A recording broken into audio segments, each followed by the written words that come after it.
Welcome to my art forum. It's time for Post-Orthodoxy, a show about changing our minds. Yeah, baby.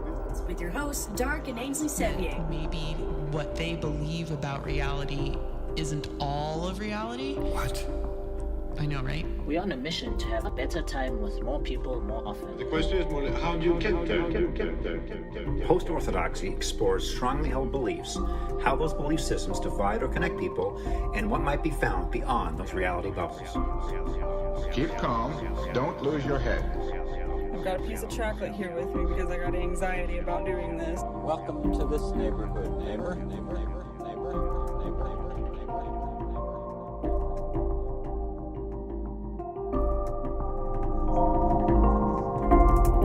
And we're live. Season 2, Episode 4. What we found out since Thursday Oh, we found things out? is that our intro song actually worked. Oh, yeah. I just couldn't hear it for some reason on my end. So, that's good.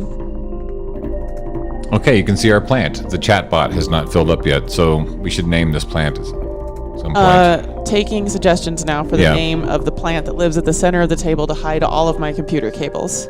Yeah, it's a deceptive plant. You think it's just that thing, but there's a giant jade hiding in the background. James Frederick is tuning in on YouTube today. Oh, yeah? I think that's probably our first YouTube live comment in nice. 2 years of streaming live. Yeah, that's great. So that's kind of exciting. We haven't really been on YouTube the whole time. We've mostly been on Facebook. And we haven't been promoting the YouTube channel. It's just been a place where the videos have been getting lined up and cataloged. These are the raw, best quality videos. It's good quality video and raw video that has not been edited, so it has all the ums and the whatnots. It's not true. It's not tightened up into a slick product just yet. But wow, we're doing everything all at once. Yes. Please subscribe to us on YouTube, because when we have 100 subscribers, we can make a custom YouTube URL. Right now, it looks like this. Bad. It looks bad.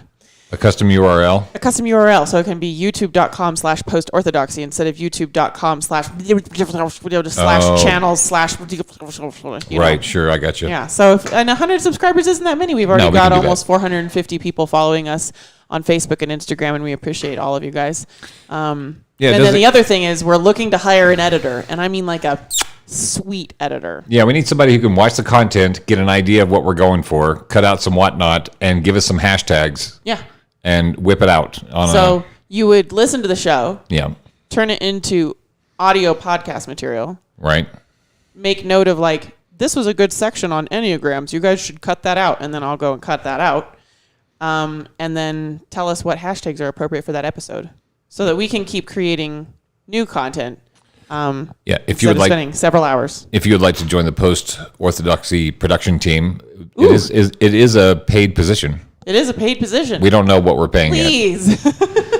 We can work that out with you. It depends on who we're talking to. You share your expertise and how much we should pay you. Right.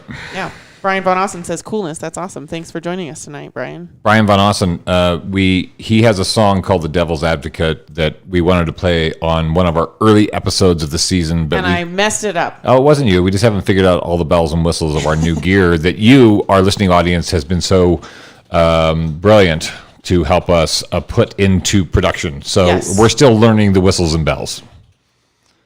We have had YouTube comments before. A few. After the fact. Which is great. Your brother-in-law, Andrew, commented, And I get the... Hello, brother-in-law, Andrew. I see the commentary. Yeah. He didn't do that today. That was another time. Oh. We've also had some private messages, which I always check if somebody messages me privately. Yeah. Is this something that you want me to share or not share? And if I do share, do you want me to keep you anonymous? Because I can do that. My assumption is if somebody sends me a message during the live show, I will automatically just make it an anonymous comment. Unless you say you can share. Unless you say otherwise. So we got some feedback from... Oh, wait. We have some house cleaning before we start the mailbag section I'm just of the show. I'm just jumping right in. What's going on? Oh, we have to do a disclaimer. Yes, that's true. We're going to do, we're still finding our disclaimer. We're evolving it as we go. So this is the content warning, viewer discretion disclaimer for Post-Orthodoxy. If you feel fully disclaimed after you hear this, let us know. Yeah. The opinions and views expressed on this program are subject to change. Future Dark and Ainsley may not agree with present or past Dark and Ainsley, and that's kind of the point of the show. We are not so much here to pop your reality bubble than to deliver trip reports from our adventures in traversing various reality bubbles. We're often weighing opposing ideas and challenging our own biases to revise our perspectives on things. And we wish to make it very clear that as we explore ideas that may exist across some socio-psycho chasm from your own, that does not necessarily mean that we're endorsing or condemning those ideas. Or fighting you with them. Right. We are here to revise our worldviews, not reflexively defend them, and that's kind of what we're putting on display in this show, is we're trying to figure out what the hell is going on Oh, yeah. We're in totally... the world. And I don't assume to know, and I'm not necessarily cheering for one and only team. No. We're all on the planet together. I think we should be having a better time with each other more often, and that's what I'm here trying to figure out how to do. How can we be getting along better? And it involves a little bit of challenge. I think we can make all kinds of metaphors and analogies. Like if you want to feel better, in general, you should probably eat more vegetables, take your vitamins, and work out. Chef Boyardee just joined in. Yeah, he's like, don't forget the disclaimer. It's for your safety. Yeah, I put sad faces because we almost did. But you were on the ball. Right, I'm on it. We got it. Yeah. Yeah, so, you want to feel better physically. It's probably going to involve some movement, which will feel slightly uncomfortable at the beginning. I've been doing push-ups because I don't have the fortitude to take on anything more complicated right now. Oh. We really want to be doing yoga every day, but that's just a lot of commitment. Yeah, it's a commitment. It's a commitment. It's like, you got to set it up and have the little mats and then put on the right clothing. Well, for me, it's a commitment to, like, if we're going to do it once, I don't want to just do it once. I want to do the routine, which means carving out some space. Like a ton of pressure. So I've been doing push-ups, but I'm really bad at push-ups. And every time I would be like, I can't do real manly push-ups. This is how my family called them. Manly push-ups and girly push-ups. Oh, geez. Yeah. So I couldn't. Girly push-ups. I can't do manly push-ups, which is your toes and your hands. What? But I could do like 3 or 4 girly push-ups, which is your knees and your hands. Oh, yeah.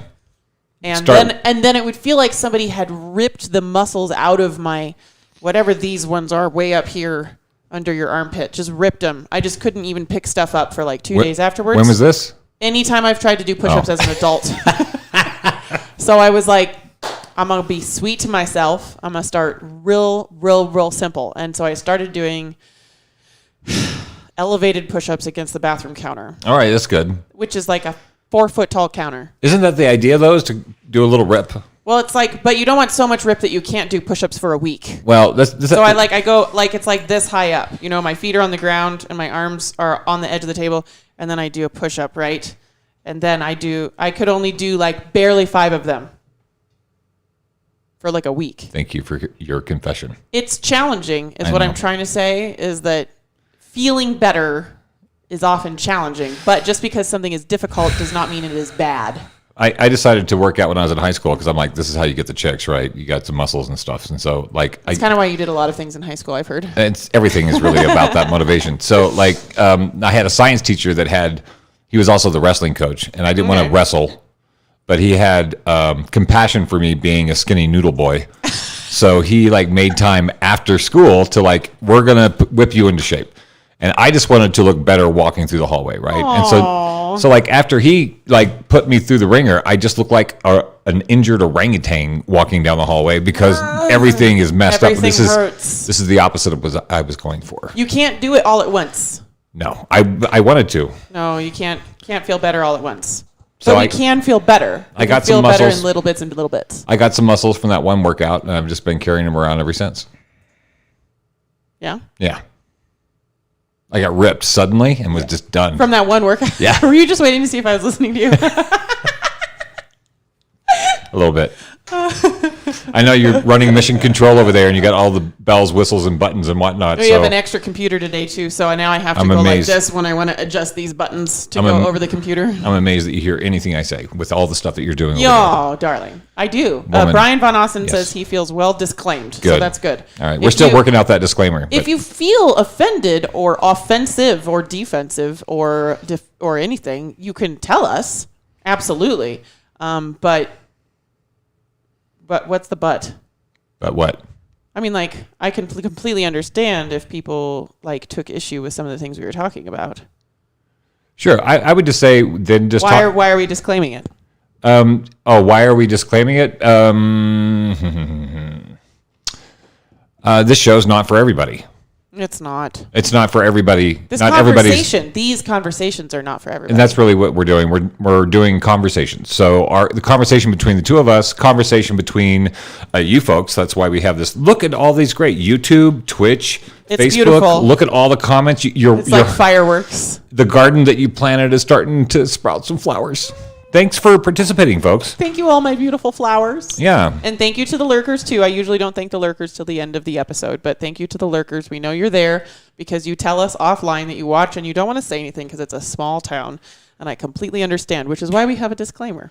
Tyler Potter's doing some house chores, and he said, thanks for the entertainment. Oh, my goodness. That's perfect. You think we're here to entertain you? Oh, well, we are. Kind of a little bit. Yeah. Infotainment. Infotainment is a good word. Edutainment. Edutainment is even better. Yeah. So that's what we're doing. Thanks for joining the show. It's for our own entertainment as well. We started doing the disclaimers because some people get butthurt. You know, we're challenging stuff. Yeah, that's what we do. We challenge ideas. We challenge dogmas. We challenge cult-like behaviors. We challenge social constructs. And some people are like, why are you doing that? I'm like, well, because I'm not comfortable in it and I need out. And if you're comfortable in it, then there's other entertainment, edutainment. Absolutely. There's other stuff you could be doing. We're not here to convert you. Yeah, we're not here to convert you. Yeah, no. If you look, here's the thing. A lot of my liberal / progressive / Democrat friends often say this thing, well, but they should know to wonder. Like, well, but they should know. You know, I'd be like, hey, lots of people don't know about the things that you know about having been raised in maybe a trauma-aware house. Maybe raised in a house where you talk about mental illness. Maybe raised in a house where you care about the environment and try to use Tupperware instead of Ziploc bags, you know? Segue into the topic. Yeah. So, but like tons and tons of people were not raised to talk about the environment or mental health. And then a lot of the times the response that I get from my bluish friends is, well, but they should know to ask. And if there's nothing wrong with your reality, then you have no reason to question your reality. And until something becomes wrong, or you encounter new information in a non-threatening way where you can be curious and inquisitive about new information rather than feeling like you need to protect your reality from that information, then you have no reason to question your reality. Now, we both had some shitty times growing up. It's true. And had to question our reality because we were not feeling very well. Dark did it way earlier than I did for various reasons. I didn't actually start questioning the way that I thought reality was until I was 27. And it was because I wasn't having a good time in my first marriage for like 4 years. 4 out of 5 years was difficult things were happening. And so eventually it got to the point where I was like, maybe I kind of hope that this isn't all there is because it's hurting me. So until you have that moment where you have a reason to question your reality, you don't question your reality. And if your reality is that you've never talked about single-use plastics or the ocean temperature, then you have no reason to. You don't feel anything every time you throw away a package. There are lots of people that don't feel things every time they throw away packages. Like your statements about you don't know. If you don't know, you don't know. Yeah. Has reminded me of a poem that I'd like to read. Ooh. This is a poem by a statesman known as Donald Rumsfeld. That may not mean anything to you. Okay. But he was Secretary of Defense during the Bush Jr. years. And he was famous that somebody took his speeches and compiled them into a book of poetry. So this is him speaking to a good speechifier. The Department of Defense. Well, it's a little confusing. Like, that's the thing, is he was often speaking in riddles, and he was on a lot of SSRIs and not sleeping because of the Gulf War. So he sort of went into maybe a like, what do you call that? A liminal space, often while speaking to the American public and the Joint Chiefs of Staff. So That's amazing. this is Who a poem, this guy? Donald Rumsfeld. Oh, NPR took the poetry and set it to music. But I'm going to read it. I'm going to read the poem that you reminded me of because I think it goes along with the show. This is a poem called The Unknown. As we know, there are known knowns. There are things we know we know. We also know there are known unknowns. That is to say, we know there are some things we do not know. It's true. But there are also unknown unknowns. The ones we don't know, we don't know. Dun, dun, dun! The poetry of Donald Rumsfeld. It's true. And you can imagine it like a pie chart. I'm going to do it like a good Baptist preacher. Tell you what I'm going to tell you, and then tell you, and then tell you what I just told you, right? That's stuck with me my whole life. It's good teaching style. So I really like that poem. Yeah. And also for the visual among us, like in a pie chart, right? So there's a tiny, tiny sliver of the pie, which is the things you know you do know. So I know that I do know how to play piano. Then there's a little bit bigger sliver of the pie chart. Say, imagine, 10% of a pie chart sliver. Like, not very much. And that's the things that you know you don't know. I know that I don't know how to fly an airplane. I know that that's something that I could know, but I don't know it. I know that I could know, like, how to be a sommelier. Whatever the whiskey version of a sommelier is, because that's what I would want to do. But I also know that I don't know those things. Drinker. Fine Chianti, but whatever the whiskey version of that is. And then the rest of the pie chart, like 87% of the pie chart, is all the things that you don't know about the universe and everything in it. And I can't give you an example of that for myself because I don't know what I don't know. You don't know what you don't know, but you know that there's some unknowns that you know about. Like you know that you have unknowns. I can kind of extrapolate them. Like I know that I don't know how to do a proper burial style according to the cultures of India. You know you don't know that. I know that I don't know that. But you know it's a thing that you don't know. So I can, I'm going to go all like Immanuel Kant on this bitch. Oh, like okay. I know that there must therefore logically be hypothetical burial styles that I haven't even heard about not knowing how to do. Okay. Right. Anyway. There's only the things that you know are not the same things that I know. Well, if I don't know it, it's obviously not very important. Otherwise, I would have heard about it. Right. Do we want to go to our mailbag? Oh yeah, let's go to our mailbag. Okay. Sometimes we do these shows live. Yeah, we do. And today we're doing it a little earlier for reasons. Thanks everybody for participating and joining in. Maybe this should be our regular time now. I don't know. This is a lot better participation than 7 p.m. Yeah. Everybody's out partying by 7 p.m. See, we were avoiding the early evening because partying we on live Monday in night. Montana, where as soon as it's beautiful outside, you just spend as much of it as possible outside. Right. And so I was assuming that tons of people would just be out on a boat. Well, we got a couple of people here from the island of Oahu. That's exciting. It's also beautiful outside there, I imagine. Jason Silverstein. Yep. Brian Von Awesome. Mm-hmm. Idris Giacomini says, don't call the plant Seymour from Little Shop of Horrors. Idris, that's perfect. Is it? I don't get it. I never watched the movie. Oh. You've never seen Little Shop I of know. Horrors? I've never. It's one of those things that should be on the list. Well, and the plant's name wasn't Seymour. Oh, Seymour for the plant. Right, but the plant's name wasn't Seymour. Right. Seymour was the person. I don't actually know if the plant had a name, but Seymour was the person who had to get progressively more and more murderous in order to satiate the plant. Right. It was like one of those chompy ones gone wrong. Feed me, Seymour. So, yeah, I don't know what the plant's name was. Does anybody know what the plant's name from the Little Shop of Horror was? James voted for hydroflower. Okay. Yeah. Because it's hiding behind the text. Oh. And it hides the chords for us. It hides all our hubbub behind the plant. It's a smoke screen. I kind of do like the name Seymour, though. Sorry, James. We could call it Seymour. Yeah, I'm okay with Seymour. So anyway, so we Rummel. Roomy. Roomy? Or was it Rummel? No, he wrote the word Roomy, Rummi.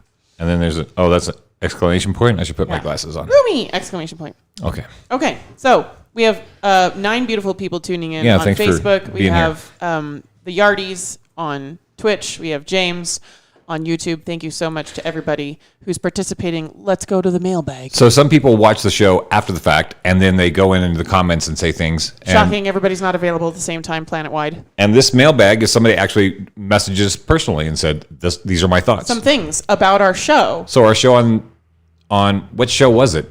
Was that the show? I'll just go into it. Go into it. This is James, and he gave me permission. I want everybody to know that this is a safe space, and I'm not going to share your quotes without your permission. He says, watching your talk about history, misinformation, and general brainwashing due to religion and other environmental happenings. It makes me sound like Adam Curtis. Yes. I feel you have to have that music going on behind you. I feel like 80% of America at least has some levels of this issue. Do you think that a harm, like an incorrect idea, can be more dangerous in the long run than an apparent danger that you learn to avoid, such as verbal abuse or seeing the negative effects of another person close to you from things like drugs? Okay, let me try and rehash that question. All right. Do you think that a harm, like an incorrect idea, can be more dangerous in the long run than an apparent idea you learn to avoid? I feel as though I need more information about the background behind that question.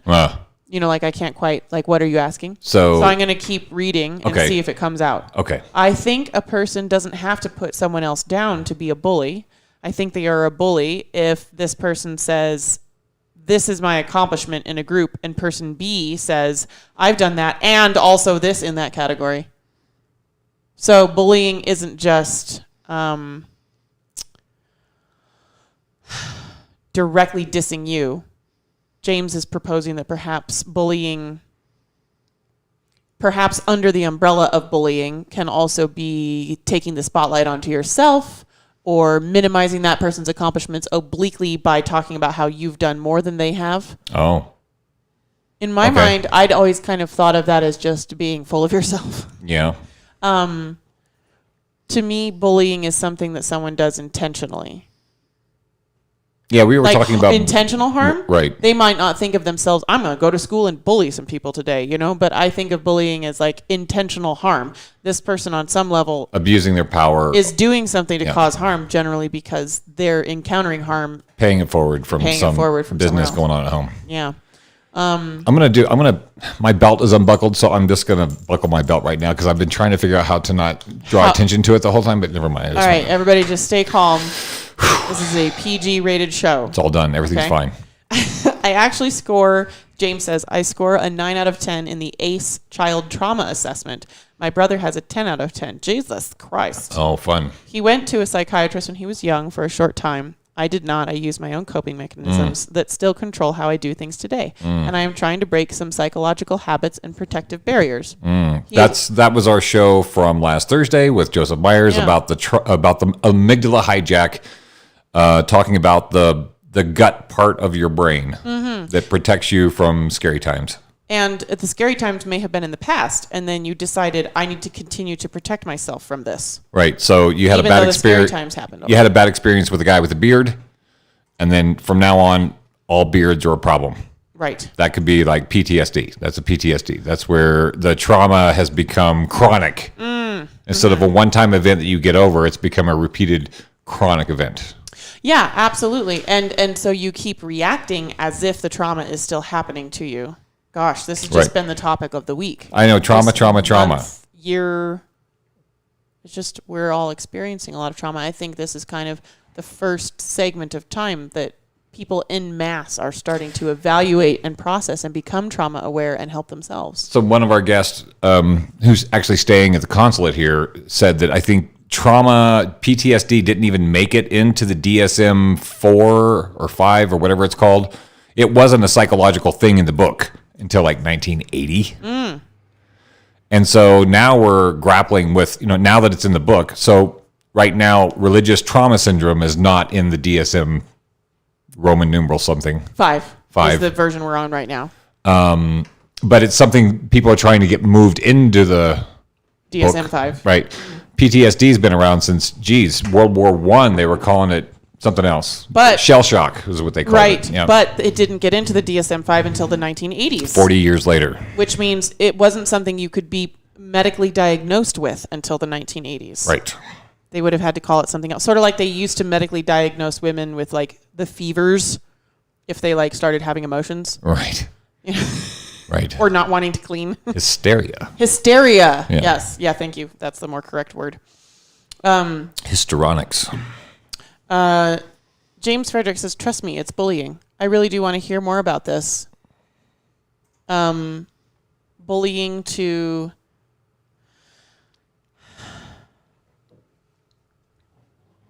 A person doesn't have to put someone else down to be a bully. I think they are a bully if person A says, this is my accomplishment in a group, and person B says, I've done that, and also this in that category. So right now we're getting into etymology. I agree that people should not do that thing. I think that too much of the time we listen, quote unquote, to our friends and loved ones and communicate with them by responding with a similar story about ourselves.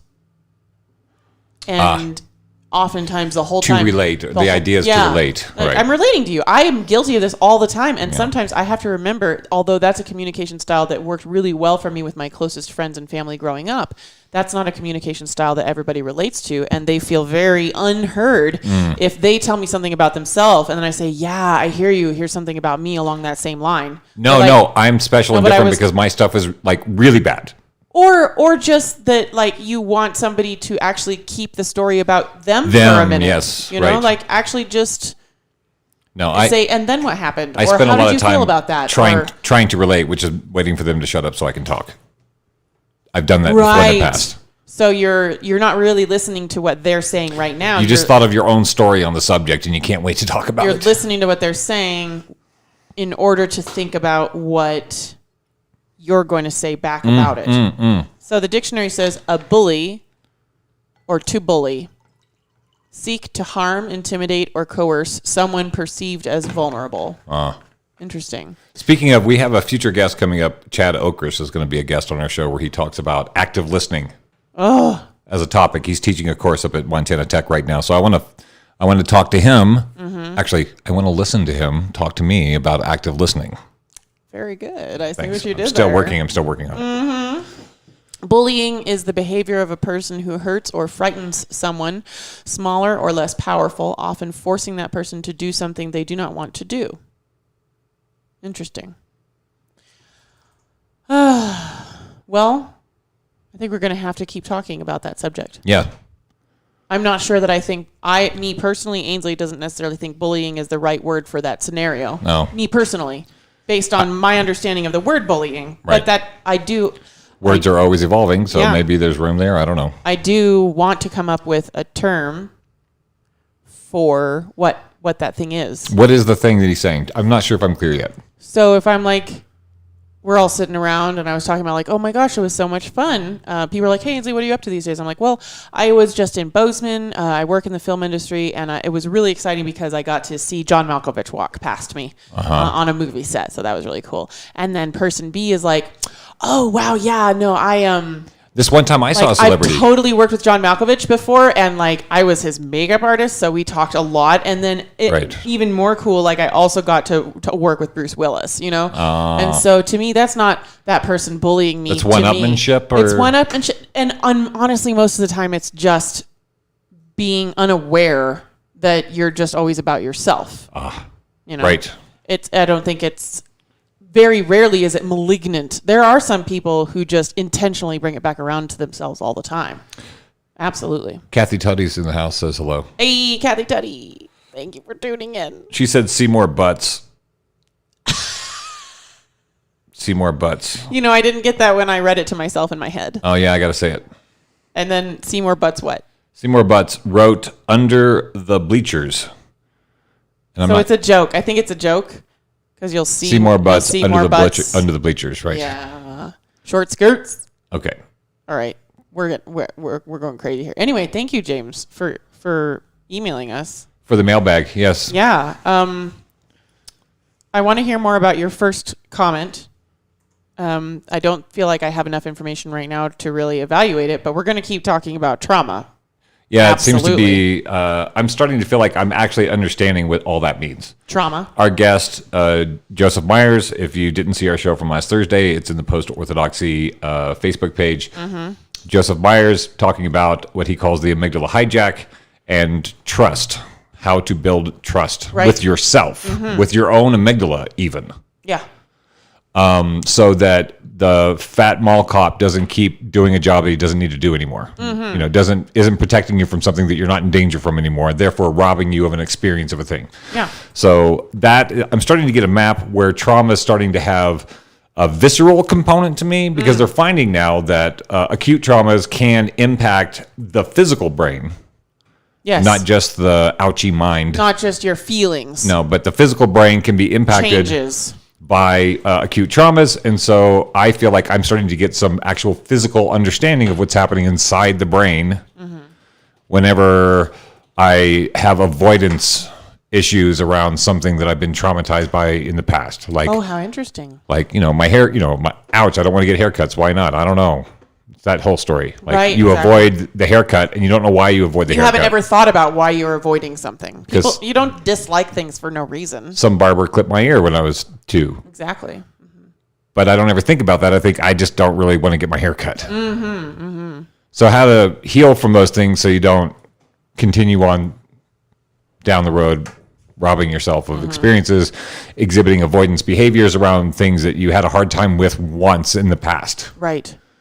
Or chronically. Yeah, we're going to keep talking about that because I want to be free of instinctive reactions based on trauma, and I want to help my friends and loved ones be free of not like we need to be in control of our minds at all times, but that at least our minds shouldn't be hijacking us and making us have negative reactions we don't need to be having. Right. Norm Goodwin tuned in. Hello, Norm Goodwin. Norm Goodwin. We've got your poster over here on the wall. We appreciate you.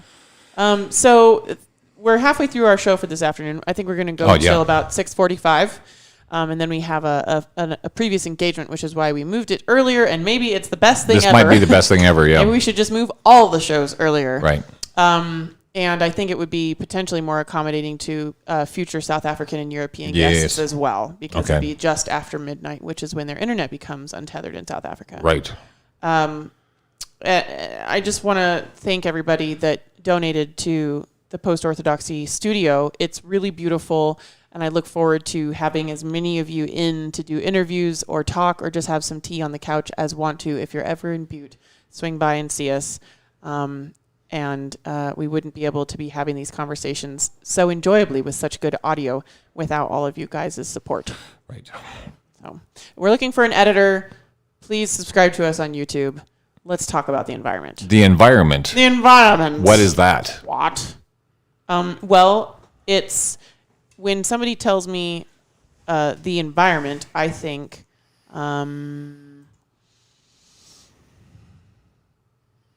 the planet, the air, the rain, the plants, all the things that the things live in. So when I think environment, I think the water that the fish lives in, the air that the birds fly in, the land that the people and the animals live on. Including you. That's the thing. It's that definition of the environment is sort of what I was raised with, which was the environment was something else over there. It's the thing that we all live in. Like the fish are not the fish tank. The fish live in a fish tank. To me, that is the fish's environment. Right. I live on the planet. The planet is my environment. The air is my environment. The water and the land are my environment. That's kind of how I think about the environment. How do you think about the environment? Okay, here's how I used to think about the environment. Right. We do this a lot. Yeah, the way I used to see it. Being raised in a fundamentalist cult, the environment was a terrible, nasty thing just to be suffered until you die and go to heaven. Nature is dirty, ugly, messy, temptation, blah, blah, blah, blah, blah. The environment is a minefield of temptation. This is my upbringing, this cult level Christianity. Hashtag not all Christians. Yes. However, I think there is some idea around the world being created over here and then us being dropped into it through the Judeo-Christian model that to me I find a little problematic, because it does sort of foster this idea of me and the environment as something other than. Because I'm going to go on and go to heaven. The environment's going to go out and, I don't know, when Jesus comes down with some horses or something. I don't know how it's all supposed to go down, but it doesn't really matter. Because that's what I was raised with. Yeah. There was no concept. I mean, I remember the 1970s in the South. This is before the great President Richard Nixon started the EPA. It was under his administration. Nixon started the EPA? The EPA was not around until Nixon. Wow. That was a Republican. It happened during a Republican administration. Well, and if we're going to, it doesn't mean that he did it or whatever, right. but that awareness, suddenly stuff was getting so bad. Corporate negligence, the Cuyahoga River in Ohio catching on fire. The river caught on fire. And they're like, okay, maybe we need to be dialing this back a minute. So rivers shouldn't catch on fire. So that was like, yeah, maybe unless you're Greek. Maybe we should pull this back a little bit. And then under Nixon, the EPA came out, and then the Crying Indian, Iron Eyes Cody did the Crying Indian EPA, Give a Hoot, Don't Pollute. That was a separate campaign. Stop Throwing Trash Out Your Window campaign. Right, Grandma. And the Crying Indian ad guilt tripped an entire generation and not to not be a jerk. It worked on some people more than others. But I remember watching the Crying Indian and going, oh, geez, we're jerks. That guy just came out of a pristine forest and ended up on the side of a highway, and everybody's throwing their McDonald bags into the ditch. I don't want to be that guy. I don't want to be that guy. It was a major transformation because I think we hadn't had a lot of single-use plastics until the 70s. Right, so you had a whole generation of people who just threw paper out the window, which then it would get rained and rot, or a tin can from your beans, and it would rot. Yeah. Or a glass, which would then break and you cut your foot on. So try not to do that so much. Right. But then suddenly styrofoam and those clamshell burger things and the plastic lids and the straws, and suddenly weird little waxy papers. The ditches were it was like snow drifts of fast food. Ugh. And then finally, there was a movement where people were like, we can't keep doing this. Yeah. And so we have to train the folks to stop, to deal with this new thing, which is single-use plastic, styrofoam. Mm-hmm. And it's been a battle ever since then to try to get people to do it. But I went to South Africa, and South Africa reminded me of the South in the 70s. Oof. Because there was no trash pickup. There was no awareness that that's a bad thing to do. Yeah. So I sort of came into the beginning of a socially instituted environmental awareness campaign. So I got hit with government propaganda that told me not to be a jerk, and I kind of thought that would be a good idea. So how old were you when you first started thinking about the stuff that you threw away? Oh, I still didn't think about it. I just decided to put it in a trash can. Oh, so that was your big step forward. Oh, yeah, because we would go on vacation, 5 kids in a Lincoln Town Car, driving down the road, McDonald's, we're done. My dad would roll down the window, and everything went out the window. It was just something. And you're still alive. And I'm still alive. This is the thing that I keep that I'm going to keep talking with my beloved friends about is Dark is only 52, and he grew. Only 52. As in, what is it? 60% of America is over 60. The age statistics. Right. The largest group of citizens right now is 50 and above. Yeah, institutionally did not have that awareness. Yeah, and they're all still alive. Right. So we're well, they should know better by now. You're lucky, I guess, and for some reason had the feelings within you, even though you were growing up in a traumatic environment, that when you saw that ad campaign, it made you want to do something different than the way you were raised. And you're still a lot, he's 52. And he was raised throwing trash out a window. That wasn't the ye olden days. Right. Well, yeah, before that we were throwing stuff out of the covered wagon and it just rotted. And that's the thing. That's the difference. Suddenly we had new stuff and no habits or protocols around what to do with it. We didn't know that styrofoam would just live in the river forever. Right. No, there was no mass education. That makes me think about something else that we were talking with. So our guest this week is going to be Evno Omni. He's got 3 philosophy degrees. He lives in Hawaii.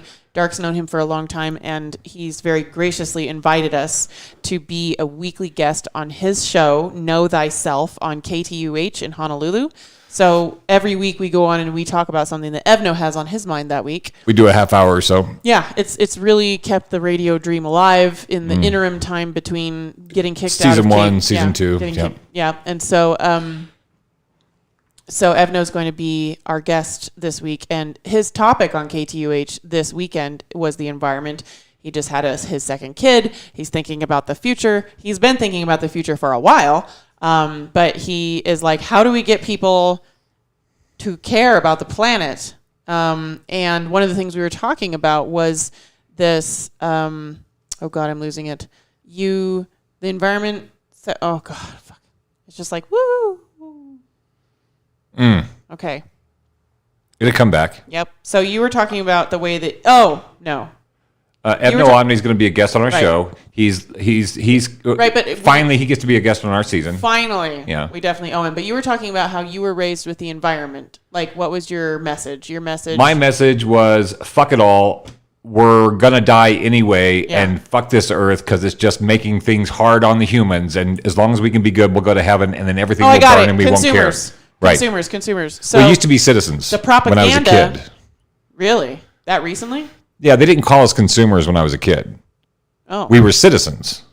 But now we're called consumers. So, yeah. You're right, but consumer units, even better. I got to say this thing before it falls out of my head again. Mm-hmm. Sorry, babe. So, it fell out again. Shut up. This is a real show, okay? Yes. This is very real moments with Dark and Ainsley. We act like all the propaganda that went out was about consumers being responsible for their trash to save the planet. Right. Which is a false premise and is ignoring the step that is the actual first step before consumers throwing their trash in the correct spot or not. Right. Which is the people responsible for creating massive amounts of single-use products. Right. So why was there what magical socio-political and economically political like money business went on that instead of being like, you know what, screw this, we got to go back to wood, tin, and glass. Instead it's like, you know, we're going to keep making all the single-use crap. Yeah. And we'll just put the onus on all the people consuming the single-use crap to take care of it appropriately. Rather than be like, maybe we should not do styrofoam ever again because it kills you. Well, you have to have the awareness. Yeah, well, that stuff people don't think about it until it's too late often. You don't know. It's terrible. It's the unknown. And, you don't know. What you don't know. What you don't know. Well, and it's really not the consumer's fault. And I'm not trying to let styrofoam manufacturers off the hook. At some point, they're like, "Oh my god, this is terrible shit." Well, some of them might have been, but profit margin is just too juicy. Right. So in Hawaii, there was a big movement by a friend of mine. He started a company called Styrophobia, Mike Elhoff. Oh wow! It was called Styrophobia, and trying to get biodegradable clamshells for the plate lunches that everybody buys in Hawaii. Everybody does there's a lot of plate lunch. Styrofoam with Spam, musubi, some rice, all that. Yum. And Spam. Right. Only in Hawaii. Actually, Spam tastes good in Hawaii. I can't eat it anywhere else. It's the cultural zeitgeist. They have Spam musubis at McDonald's. So they were like, look, these things cost you 25 cents more than the cheap-ass styrofoam, but it will keep from ending up in your bay where you go surfing. And most people are like, nah, it's all right. We're like, well, just charge people 25 cents more. Yeah. Like, yeah, no, it's okay. And then very few people were like, we'll charge 25 cents more and we'll make sure people pay, we feel like it's important. And it slowly changed, but it was a long time because people are like, my profit margin says 25 cents per container. Imagine a stack of like 100 containers. Suddenly that's that substantial for a small business. It puts it puts a lot of pressure on the small business to invest in change before they've seen the returns for that change. Right, and these companies couldn't make the stuff cheaper because they didn't have the volume of use to lower the price. That was I remember that phase of environmentally conscious stuff, like the potato spoons. If you were a coffee shop that was providing potato spoons to people or wooden sticks instead of little straws, you must have like a secret investor because those things were super expensive for a long time because not very many people were using them. It was this sort of uncanny valley period where it was like, this is better, but way more expensive. And until a bunch of us start using it, even though it's really expensive, they won't be able to make enough to make it cheaper. So a bunch of people just had to bite the bullet. I do really like potato spoons, though, as a person that chews on random things. It's nice to know that I'm not actually just eating paper. Right. You know. So we have some comments. There was a comment from Greg Hanley. He said, "This seems odd, but last summer mosquitoes, talking about how's the environment changed." Right. He's here in Butte, so he said that's odd. But last summer, mosquitoes seem to be far fewer than ever before. What I've noticed, I've been in Butte since 2014. Yeah. What I noticed is that there are no bugs, relatively speaking, from other places. Hawaii, it's all bugs. There was a really bad bug year, spring 2018. No, it was the weirdest thing. Mosquitoes were horrible. There were no bugs, and then suddenly there was one year with a ton of mosquitoes, and then the next year, locusts. There were just grasshoppers everywhere. I didn't see any. I never saw grasshoppers here. Yeah, that was And then weird suddenly too. there were just like grasshoppers everywhere, and then not so many grasshoppers. And then we went to the reservoir, and suddenly like I saw some frogs around here before, but I cannot walk around the river without stepping on frogs. Yeah, very strange. So there's been some instability in the system. It's not just because that's something that I think is important.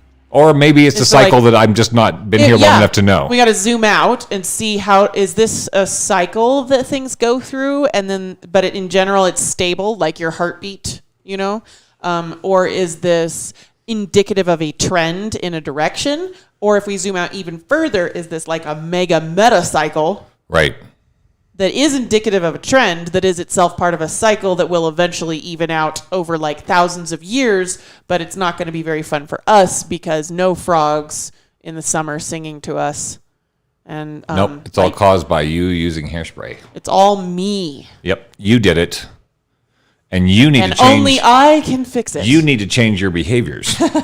Norm Goodwin says the springs near my house in the 1970s to 90s, the water was crystal clear. Now it has a white murk to it, like when you rinse out a glass after pouring out some milk. Oh, weird. Ugh. What's that all about? Maybe it's the giant pipeline spill from North Carolina seeping into his water down there. He's in Florida. North Carolina is pretty damn close to Florida. Yeah. When you're talking about 1.5 million gallons of gasoline. Yeah, the second largest fuel spill in America. Nobody that I know, aside from Evno Omni, who turned me onto it, knows about this giant 1 million+ gallon spill that happened in North Carolina. Some guys on some ATVs found it and they're like, "Hey, what's that? Is anybody doing anything about this?" And the gas company is like, "Oh, well, we'll look into it. Looks like a few thousand gallons. We'll take care of it." And then they just kept reporting it as if it was a few thousand gallons. Well, the news company said 63,000 gallons. It's a terrible thing. They're on it. They're going to clean it up. And then they didn't report afterwards where they said, actually, maybe closer to 125,000 gallons. Oh, actually, 250,000. Actually, 1 million+. Actually, kind of 1.5 million gallons. How a gas That didn't company, get into the news. Yeah. 360,000 gallons. Now, 1.2 million gallons. Instantaneously, it became one of the largest non-tanker spills in modern American history. Just out of a pipe. So maybe that's why your well has gone bad, and I'm super sorry. That's sad. It seems like you could get a test. Most universities have some outreach for farmers and rural folk where you can ask them for a test kit, and they'll give you a test kit, and you put some water and you send it to the university. What is that thing called? It's the extension, university extension. Yeah, the university extension. And then there's also like the farmers, sometimes it's sort of like the ranch store, but it's like a ranch store with resources for farmers.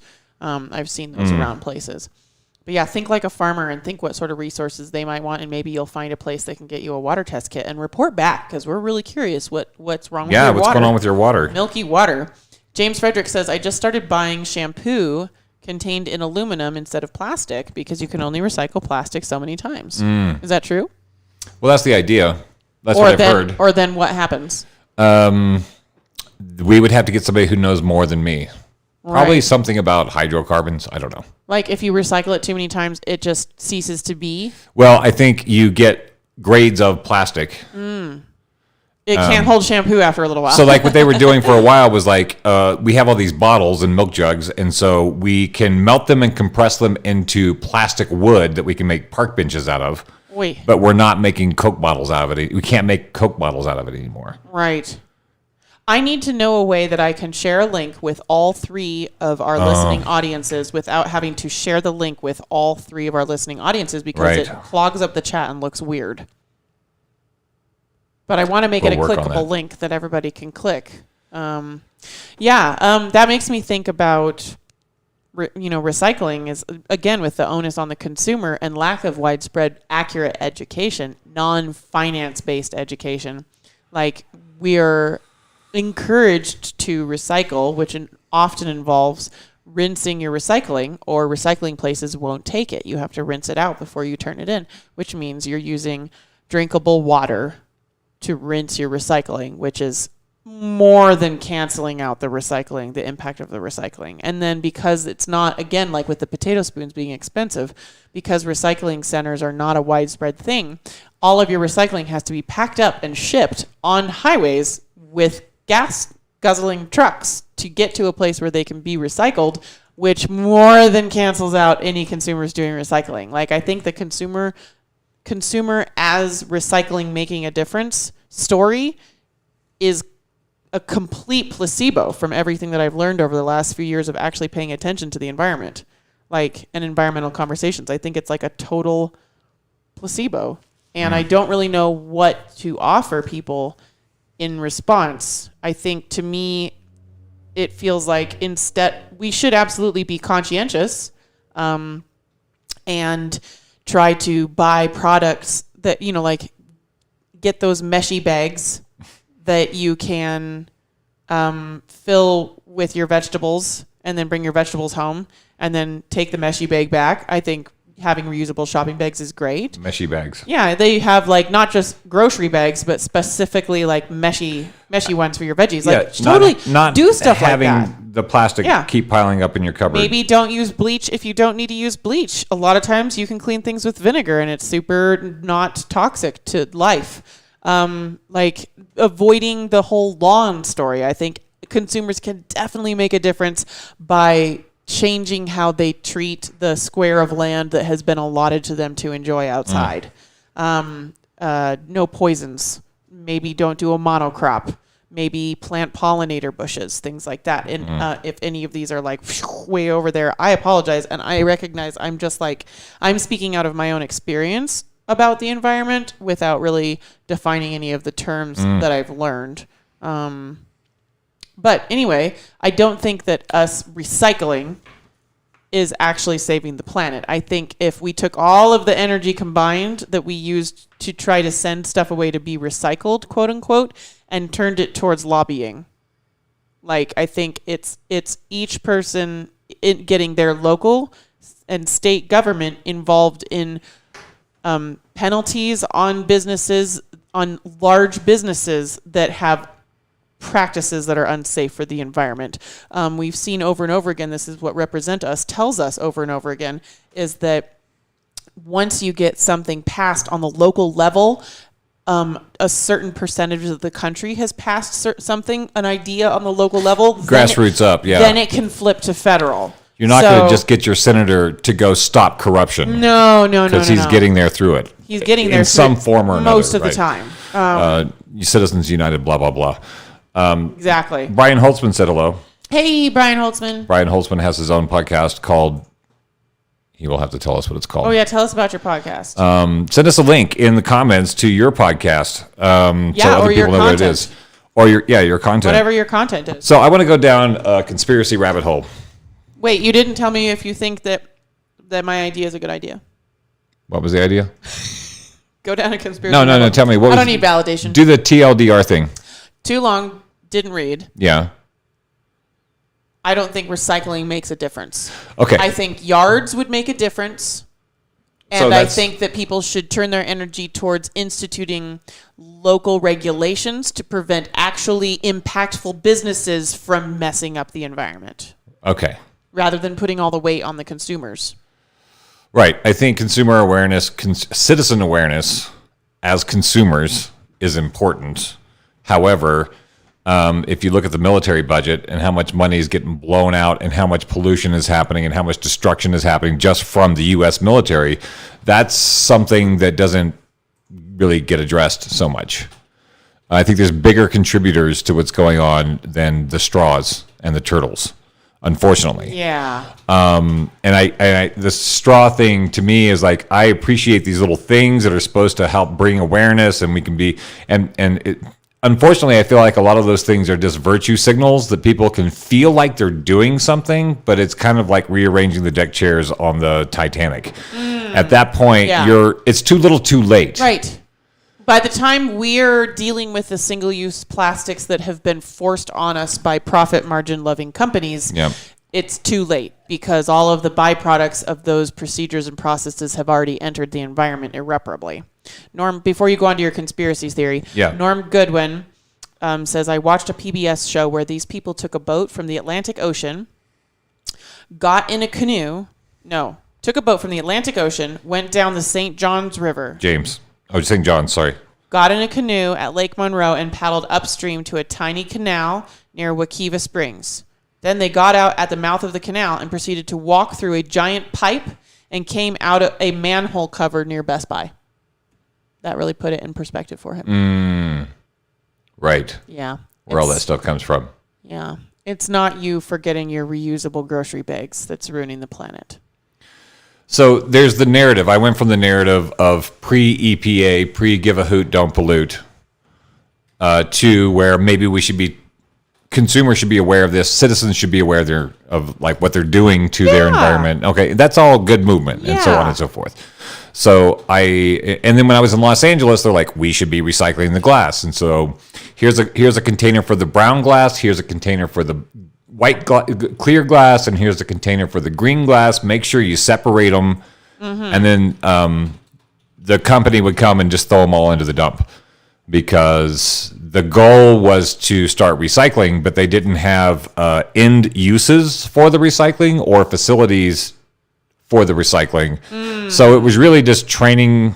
It was house training humans to do that. But then when people found out everything was just going to the dump, it kind of made them feel a little used, and makes them less likely to join again the next time. Right. Those kind of things are important. I think it's important to be aware of your environment and do that kind of thing. But I feel like the responsibility gets put on regular folk in a way that isn't really addressing the larger problem. For example, we still have lawns, which I think is one of the dumbest things that ever happened. When I was a kid in Oklahoma, you would drive at night in the summertime, and your windows would glow with all of the lightning bugs that you hit when you went down the road. It was I had a really sickening day when I realized that I don't get bug-crusted windshields anymore. No, in Oklahoma, it was like you couldn't ride a motorcycle without a face shield.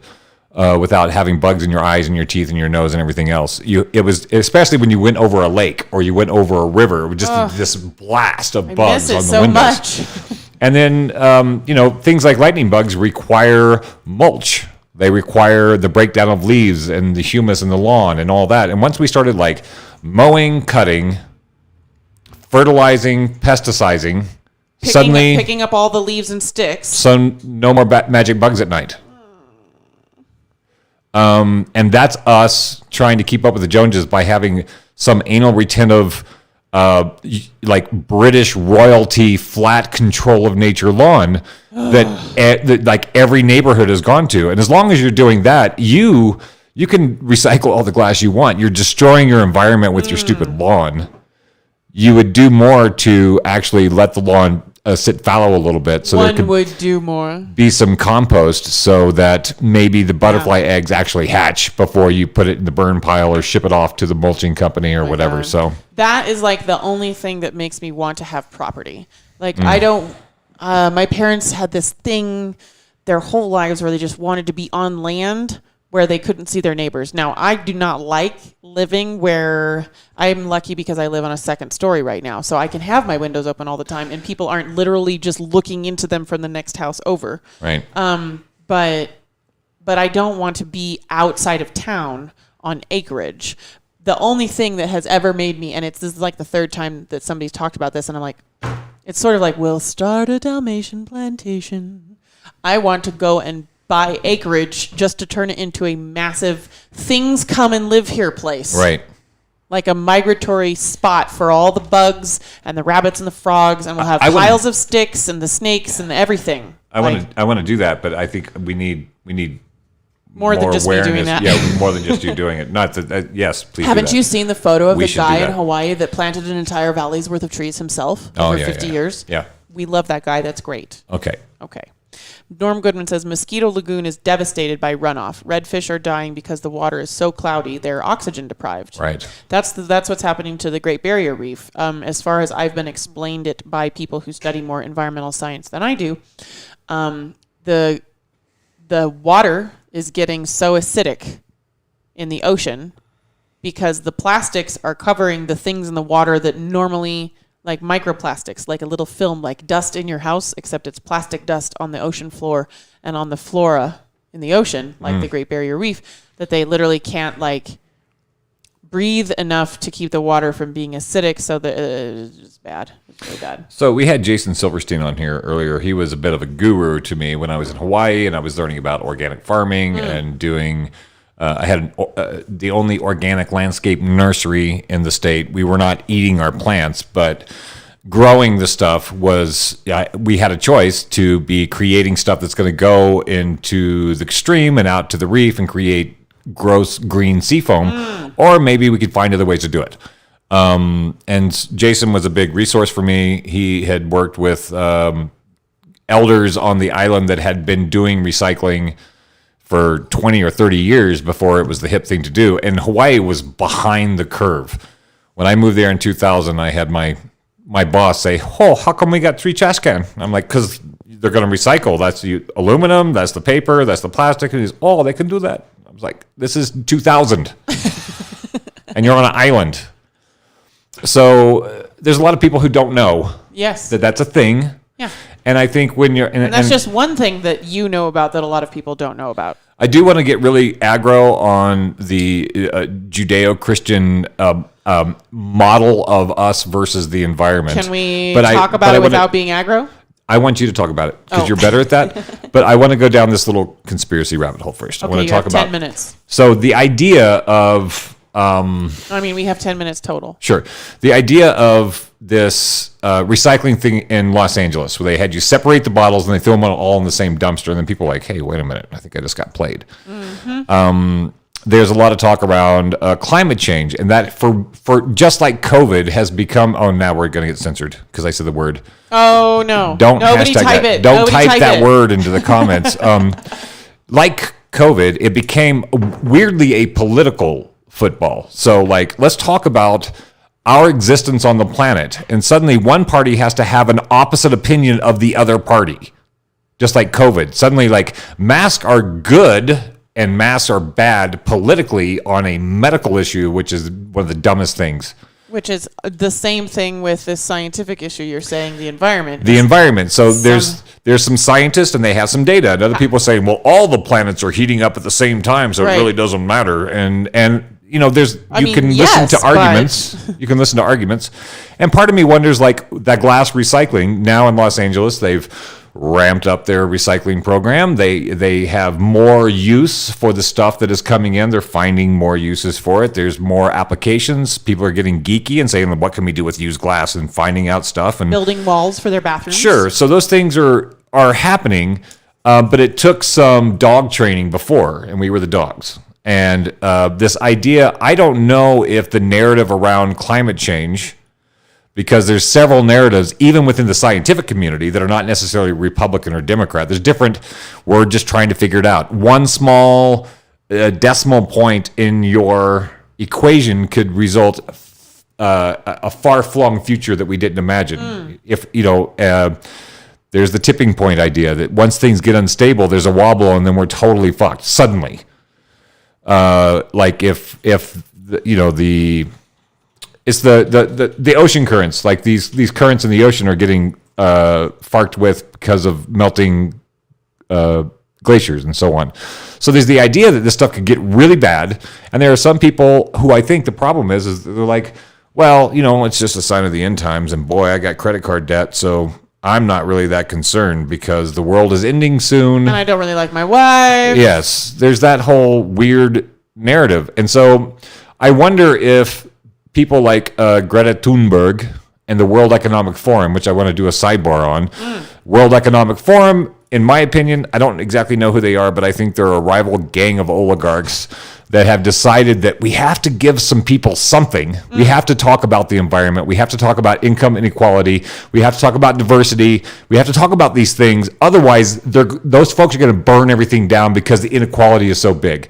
So again, Greta Thunberg is there saying, you corporations have to get straight on this stuff. And the corporations are like, we don't really like you, but we'll keep having you back every year. I feel like she's a bit of a foil.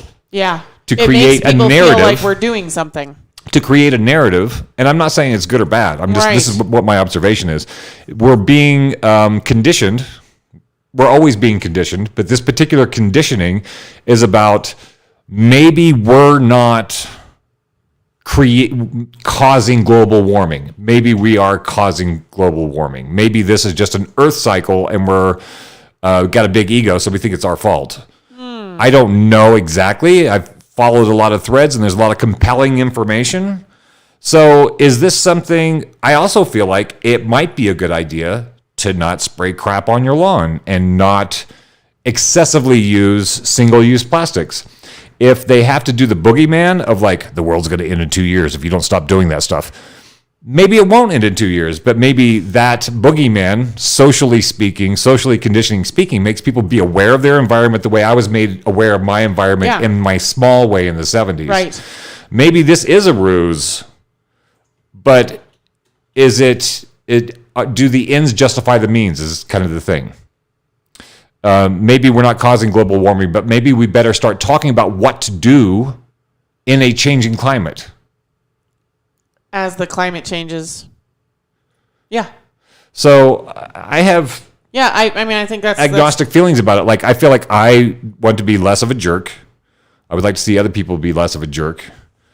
But I don't know where, this is always the frustration, where does the buck stop? How much can I do as a guy who's living below the poverty line in Butte, Montana, do about the changing global climate? How much can we do? So we have a link to the World Economic Forum. Yeah. These cats, who I still am really fascinated by, they have, can you bring up that map? I am. Okay. I'm doing my buttons. Thank you. The World Economic Forum is somebody I'm fascinated with because they are... this is the Davos folk. Right. These are the folks that bring Greta Thunberg on every year to spank the business guys. And I feel like a little bit is kind of theater. Yeah. And maybe that theater is good theater. Maybe it's bad theater. I'm trying to refrain from judgment. I'm just trying to understand the theatrics that are going on. And who is the World Economic Forum? The World Economic Forum is designing our future reality. Yes. Whether you know about them or not. Yeah, we didn't vote for the folks at Davos and their plans. So we have this idea of democracy, and we'll vote people in and we'll change our policies. But World Economic Forum has sidestepped all that. And they are basically just sort of doing Emperor Norton style work, which is like they put on the emperor clothes and said, we are going to save the planet and transform humanity and get rid of blah, blah, blah. So the World Economic Forum is somebody I look at. I've signed up to the World Economic Forum website. It's sort of like the train is taking off. Other people are running the planet that are not you and me. Right. Should we be mad about the train or maybe find a way to get on the train and be part of running the world. They're defining reality, so we can wait for them to do it for us, or maybe you can join the World Economic Forum and find out what they're doing, and if you can have a play in it. Like, be monitoring. Like, do we need benevolent dictators? This is kind of where this is my question now. Do we need benevolent dictators? Because democracy simply is not working to address the major problems of the day.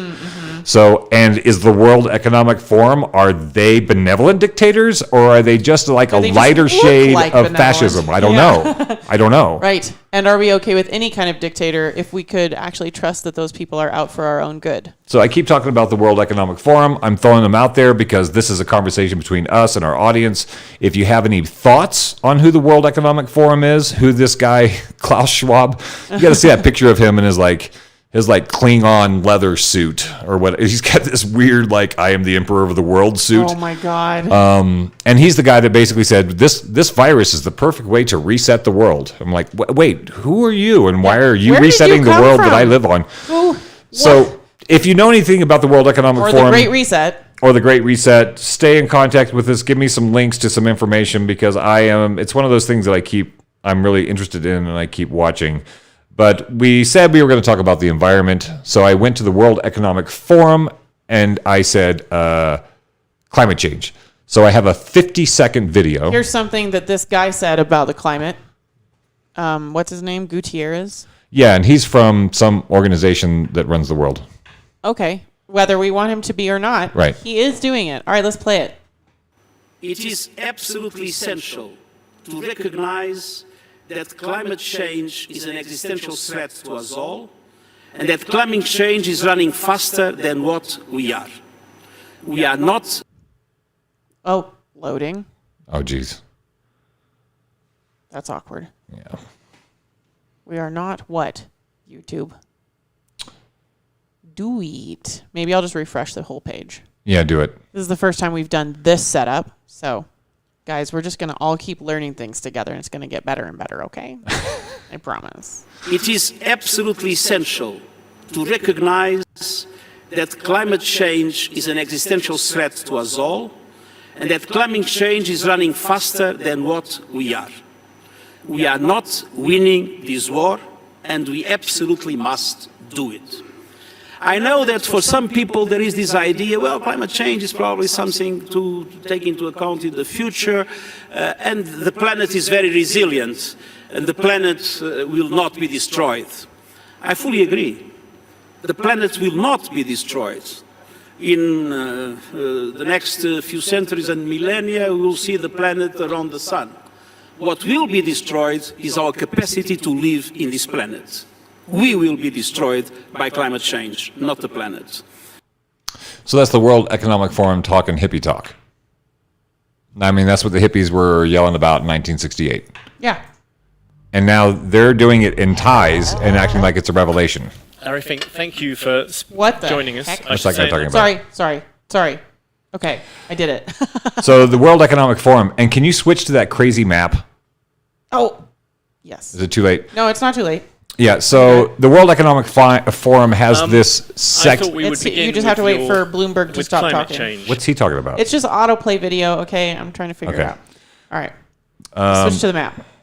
They said that there is a double mic feed potentially on this screen. Is it us or is it the video being doubled? Because I thought that we worked this out on our last test.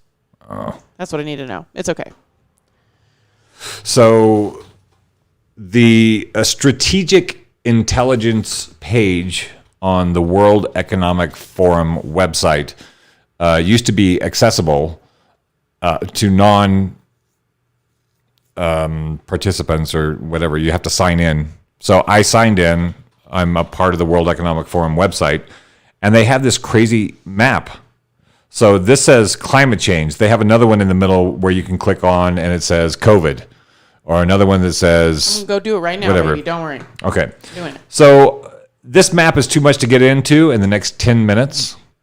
But it's something I want people to be aware of because it is one of the most fantastic maps I've ever seen, whether it is a tool of the overlords or whether it is a roadmap to the future, I don't know.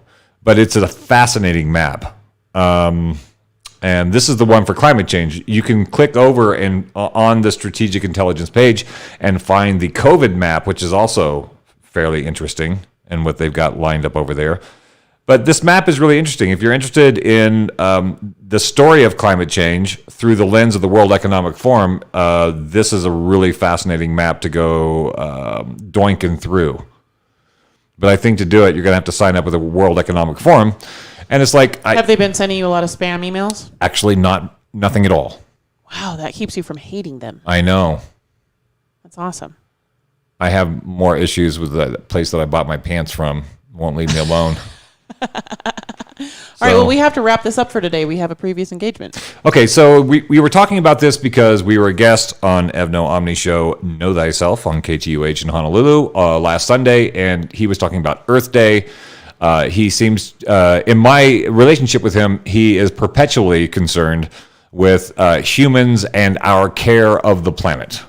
So we thought we would just do some groundwork. This is what we do on Mondays. Thursdays, we have interviews. So we will be having Evno Omni on live via Zoom from Honolulu, Hawaii. And then he's going to probably ask us, how can we get everybody to stop being jerks? I'm paraphrasing. Right. And then I will probably say something like, we're not going to. So we got to come up with another plan. Because I don't think it's going to happen that way. I don't think we're going to do it. So that'll be our show on Thursday. Yeah. At maybe 5:30 or maybe at 7. We told him 7. But we told him 7. We'll see. Stay tuned. He may prefer, I don't know when nap time is. Right. If you guys can keep an ear to the ground for an editor for us, we're looking to pay somebody to go through our content and turn it into actual podcasts for people that like to listen to audio podcasts. You don't have to be in Butte. You could be in Timbuktu. Yeah, we can send it to you over the internet. It will be amazing. It'll be a very fun job, treasure hunt time, be paid. Help. Yes. And then also our big ask right now, and I'm just going to keep asking until we get 100 subscribers, is for you guys to subscribe to us on YouTube, because that's how I can make a custom URL. I like to keep a tidy house, and right now, everything on my social media and internet presence is really tidy except the URL for Post-Orthodoxy on YouTube. It's just like, you can't make a custom URL, youtube.com/Post-Orthodoxy until we have 100 subscribers. I used to think it was 1,000. It's only 100. It's not that hard, and it doesn't cost anything. Super, super easy. Appreciate it. Here's something else to subscribe to. We did tell our friend Brian Von Awesome there in Waimanalo, Hawaii, that we were going to feature his video. It's one of my favorite songs of his. It's called Devil's Advocate. I feel like it's a song appropriate for this show. Brian did the music and the singing and the lyrics and the animation and the production of the video that includes all those things. And this is a character he's created called Naked Guy, I think. I'm heading back to that page right now. You can do it. You can get it. We hope. So we're just going to leave you with this video because we hope to leave you with this video. Yes. I might not be able to get to it. I'm just clicking back. Oh, geez. I just say something for 2 more minutes while I go to my history. So we are doing the show on Mondays and Thursdays. We are, if you want to go to our archive, you can find a Post-Orthodoxy on YouTube. Like I said, like that thing so that we can actually have a nice URL. And you can see the topics that we've been talking to.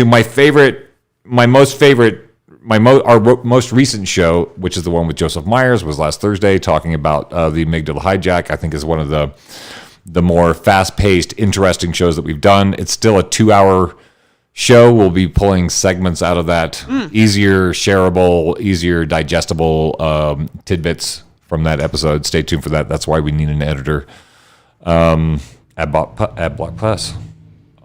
Yep, we're getting it. You found it? We're on. Wow, you're really brave to put your history on for everybody to see. Here we go. Click to expand. No, just play it. Just play it for me, Facebook. Yeah, we're going to play you out with this song by Brian Von Awesome. We hope. This is we hope to leave you with this video. Disclaimer. Okay, it's working. Stay tuned. Thanks for, we'll be back next Thursday. Yeah, we appreciate you guys. Yeah, thanks for playing. Maybe it's only going to do 5 seconds. I don't know. What? Oh, geez. This is great. This is really great. The loading. Thanks for subscribing, James. We appreciate you. I kind of wanted to like thank everybody publicly when they subscribe, but then I'm like, maybe people don't want people to know that they subscribe to us. Some people don't want to be associated with the show. It's true. So don't subscribe to us because I'll thank you. There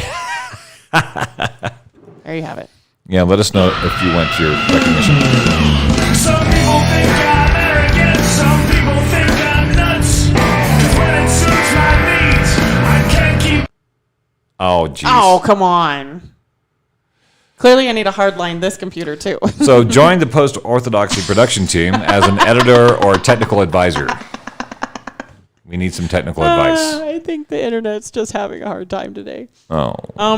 Look, Brian, I'm really sorry. This is like the second week that we've tried. This is the second time we've tried playing it. And it works when we're not online, so. Try it one more time. I think it's just loading, and you can't load it ahead of time. Nope. God damn it. It's just freezing. Well, I'll update my... I'm also getting a new second computer. This computer is 14 years old. Just put a link in the comments to the video, and everybody can watch it themselves. And then we will maybe just try to find a way to download the goddamn video and play it off the computer, right? That could be a thing? Maybe we can We should have that. I want to play the frickin' video. God damn it. Okay, I'll post a link on the video once we go off air. God damn it. Sorry, Brian. Welcome to the new program. Thanks for helping us get all this equipment. We are still figuring out how to use it. We're going to dial it in. Stay tuned for updates and developments. Thanks for playing. We appreciate you guys a lot. Yeah. Thanks for being there for us today, and we'll see you on Thursday. We're not sure what time yet. Might be 5, might be 7. Yeah, and if you're in Butte, America, and you are a subscriber or a supporter of the Butte America Foundation or KBMF or radio KBMF, station. I think this is the first KBMF DJ social since COVID times. Yeah. It's on the full moon. It's so on the whenever full the full moon, usually at 7 p.m. I don't know if they've changed that part. So if you want to meet KBMF DJs, Yeah. the people who spin the music and tell you the stories, some of them will be at the Carpenters Union Hall, 156 West Granite. We're going to go down there as supporters of the Butte America Foundation to go see our folks. I donate the same amount of money every month as the Subsonic subscription that they canceled that I paid for when they kicked us out and scrubbed us. No from record. bitterness whatsoever. Just a tiny bit. A little- it was okay, only just a like little bit. $12, but $12 I still. donate that every month, so I'm a supporter. Thanks for playing. We'll see you on Thursday. Talk to you guys later.